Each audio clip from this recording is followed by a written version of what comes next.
Welcome everybody to our online program on addiction and recovery from the Sunshine Coast Health Center up here in Powell River, BC.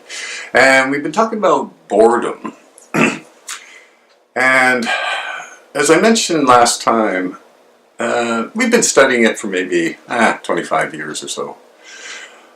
And not a whole bunch of research, but you know, we're getting on a roll here, right? But right now, we really don't have good agreement among psychologists about what boredom is. Okay, and boredom, we mentioned before and in previous online programs that boredom is very solidly linked to an addiction.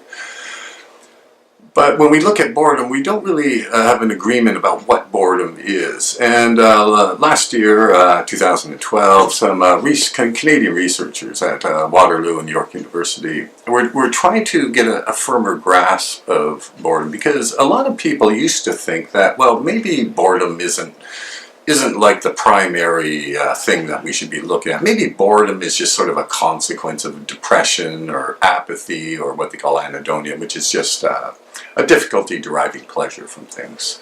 So what they did is they set out a number of experiments, but they concluded from the experiments that yes, boredom was this unique thing. And this is really important information, especially if boredom is linked to an addiction, because what it probably means is that when we do things to overcome an addiction, one of the things that we probably should pay attention to is boredom, and to address this directly. And it's fascinating to me that when I examine various treatments for addiction, and I think I know, geez, I probably know about 120 by now, is how few of them actually directly address this issue of boredom.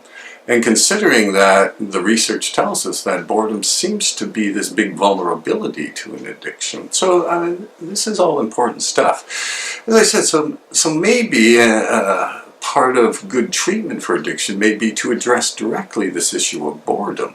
Which, of course, if you've been a client here, you know that we do actually spend some time on boredom, much to the chagrin of many clients who keep telling us we should offer, oh yeah, Sundays are so boring, nothing's going on, all that kind of stuff. But I think this idea of actually working through boredom, because is important, because it seems to be a unique thing. It's not just something tacked on to depression, oh, depressed people are bored, or tacked onto anhedonia, oh, people with anhedonia are bored. Nothing like that. It actually looks to be its own unique thing.